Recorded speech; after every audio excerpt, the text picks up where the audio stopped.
Iran வரலாற்றில் முக்கிய 20 நிகழ்வுகள். 1794 முகமது கான் காஜர் அதிகாரத்தை கைப்பற்றி காஜர் வம்சத்தை தோற்றுவித்தார். 1921 இராணுவ தளபதி ரேசா கான் அதிகாரத்தை கைப்பற்றினார். பின்னர் அவர் ரேசா ஷா பஹலவி என்ற பெயருடன் மன்னராக முடிசூட்டப்பட்டார். 1941 இரண்டாம் உலகப் போரின் போது பிரிட்டனும் ரஷ்யாவும் ஈரானை ஆக்கிரமித்தன. 1953 பிரிட்டிஷ் மற்றும் அமெரிக்க உளவு அமைப்புகளால் திட்டமிடப்பட்ட ஒரு ஆட்சி கவிழ்ப்பு பிரதமர் முகமது மொசாடக் தலைமையிலான அரசாங்கத்தை பதவியிறக்கியது.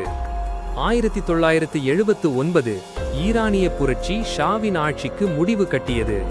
1980 மற்றும் 1988 ஈரான் ஈராக் போர். ஊடகம் ஈரான் மன்னராட்சி ஆயத்துல்லா அலி கமேனி. 1989 இஸ்லாமிய குடியரசை தோற்றுவித்தவரும் அதன் அதி உயர் தலைவருமான ஆயத்துல்லா குமேனி காலமானார். அவருக்கு பின் ஆயத்துல்லா அலி கமேனேயி புதிய அதி உயர் தலைவராக பொறுப்பேற்றார். 1997 சீர்திருத்தவாதியான முகமது காதமி அபார வெற்றியை பெற்று அதிபராக தேர்ந்தெடுக்கப்பட்டார். 2004 ஈரானின் அணுசக்தி திட்டம் வளர்ந்து வரும் ஒரு அச்சுறுத்தல் என்று அமெரிக்கா கூறியதுடன் சர்வதேச தடைகளை விதிக்க அழைப்பு விடுத்தது. 2005 கடும் போக்குவாதியான மஹ்மூத் அகமதினேஜாத் அதிபராக தேர்ந்தெடுக்கப்பட்டார். 2009 சர்ச்சைக்குரிய தேர்தலில் அகமதினேஜாத் மீண்டும் தேர்ந்தெடுக்கப்பட்டார். இது கிரீன் மூவ்மெண்ட் என்று அழைக்கப்படும் பல மாதங்களுக்கு நீடித்த மாபெரும் போராட்டங்களை தூண்டியது. 2013 மிதவாதி ஹசன் ரூஹானி அதிபராக தேர்ந்தெடுக்கப்பட்டார்.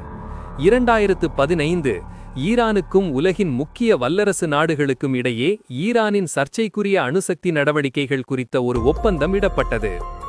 அதன் மீதான பொருளாதார தடைகளை பகுதியளவில் நீக்க அணுசக்தி திட்டத்தை குறைத்துக் கொள்ள ஈரான் ஒப்புக்கொண்டது. ஊடகம் ஈரான் மன்னராட்சி ஆயத்துல்லா அலி கமேனி. 2018 ஈரானின் 2015 அணுசக்தி திட்டம் தொடர்பான சர்வதேச ஒப்பந்தத்திலிருந்து அமெரிக்கா விலகியது, மேலும் ஈரான் மீது பொருளாதார தடைகளை விதித்தது. 2020 ஈரானின் புரட்சிகர காவல் படையின் குட்ஸ் படை என்ற பிரிவின் தலைவரும் கமேவேயிக்கு அடுத்தபடியாக ஈரானின் மிகவும் சக்தி வாய்ந்த நபராக கருதப்பட்டவருமான காசிம் சுலைமானி ஈராக்கில் அமெரிக்காவால் படுகொலை செய்யப்பட்டார். 2021 கடும் போக்குவாதியான இப்ராஹிம் ரைசி ஈரானின் அதிபராக தேர்ந்தெடுக்கப்பட்டார்.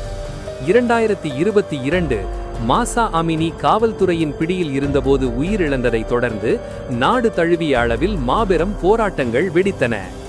2024 அதிபர் இப்ராஹிம் ரைசி ஹெலிகாப்டர் விபத்தில் உயிரிழந்தார். அதனைத் தொடர்ந்து சீர்திருத்தவாதியான மசூத் பெசேஷ்கியன் அதிபராக தேர்ந்தெடுக்கப்பட்டார்.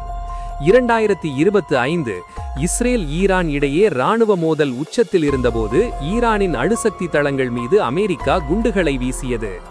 2025 டிசம்பர் இறுதியில் ஈரான் நாணயத்தின் வீழ்ச்சிக்கு எதிராக தொடங்கிய போராட்டங்கள் அந்நாட்டில் நடைபெற்று வரும் மதகுருமார்களின் ஆட்சிக்கு எதிரான போராட்டமாக மாறியது.